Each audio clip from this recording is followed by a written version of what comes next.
With Bulwark, I've tried to make something which is a bit more joyous, which celebrates creativity in a way.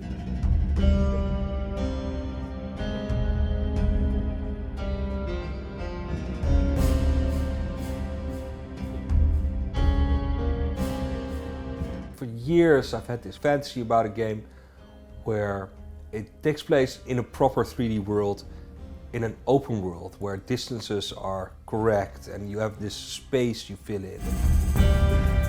The Falconeer was this coherent space. It has history, it looks a certain way, it has a certain emotion.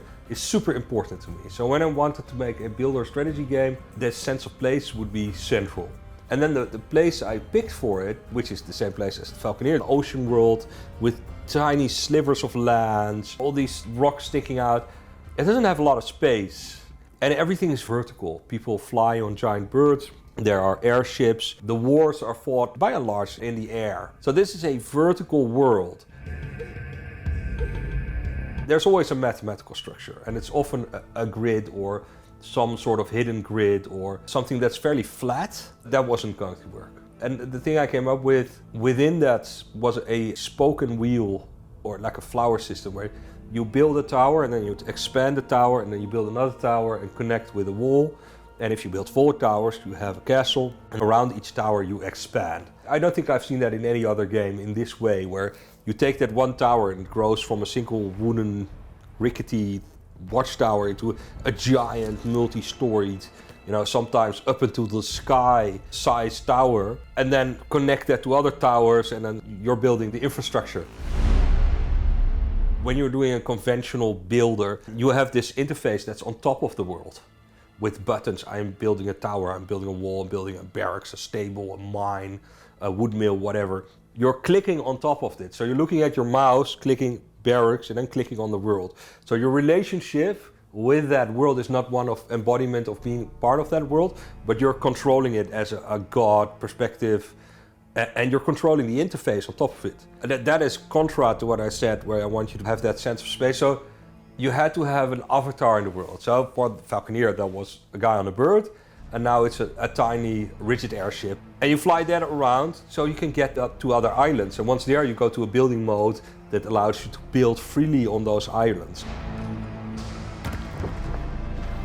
In Bulwark, the way it builds is completely unique in this spoken wheel type structure, which allows you to drape the landscape. Because you can build a tower right up the point of a peak and a tower in the water and have a walkway all the way down, or terraces up and down. So you're really building vertically, and you can go anywhere and build. And you do so from a perspective that's always inside the world. So the interface for the game, it never is a layer on top of the world. It's not on top of your computer screen. It's always happening in the world. You have to get used to it for a little bit, and it will teach you how to be a 3D artist in a sense, because you have to understand the 3D space and where your camera is. Once you're there, most people come back and say it's very relaxing because you get into the flow and just discovering what you're building, and it's very satisfying on every step. I think those are the innovative parts. And then there's combats and resources, but I think those are more systems that make it come alive. I started off with the building aspect. When I did that, I figured out, okay, if it's just aesthetically, if you're just designing castles for the sake of designing, it becomes a little bit empty. It's not the energy I want. So I wanted to also have a strategical aspect where your choices have meaning. There's harbors and there's trade, so the ships coming in. There's a reason for them to be there, and you're making those choices as a player. These are hard times, and thus they bring the need for uneasy alliances. This is my second attempt at making something of a strategy game. The first one, Oberon scored. I failed at making it fun and failed at making it in a way that it was scalable. I think it helped failing at making such a game and realizing, okay, you really need to create the system. In this case, the sandbox in which the game is set, so the systematic rules that decide how it works, you need to derive your gameplay and story from them, rather than trying to, this is the story I want to tell, and strategy is my format.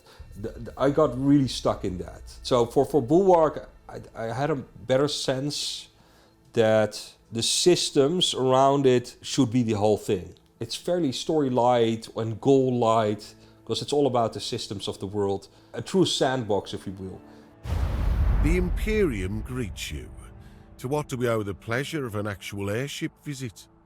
Those are the two challenges, is make a building system that does what I want it to do, and have the world around it respond to that, and that become a cohesive whole. That's been the biggest challenge. A war to find and open a gate to new worlds.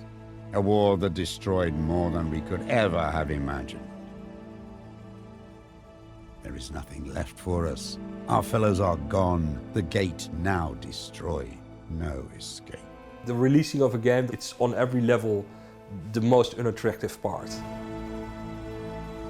I work by myself mostly, you know, there's stuff like audio and porting, which I can't do, and QA and marketing and all that stuff. But the core development, it's only me coming up with the ideas, animating, do the art, the writing, the programming. And I think the Falconeer was both such a good success, really original, and it's different. There are really good ideas in the storyline, but that's not where the quality is. The quality is in the emotive aspects, you know, the sense, in the visuals, the music. When you're flying around, there's a certain quality of what you feel, which is very intentional. I think those things worked really well, but for a lot of people, was as a game, that's more of a work of art than a mass market product. It was the first time for me to release something this public and open, and there was a reasonable amount of hype. It was part of sort of the console wars. It's what is an Xbox Series X exclusive. So you're part of a conversation I'm, you know, not interested in being part of. The game came out in November 2020, so that was peak COVID. So we were in the second lockdown. I got COVID a week after delivering the press preview version, which I had quickly fixed something and made it way too difficult, and then everybody got a too difficult version. It was a weird, stressful release in a sense.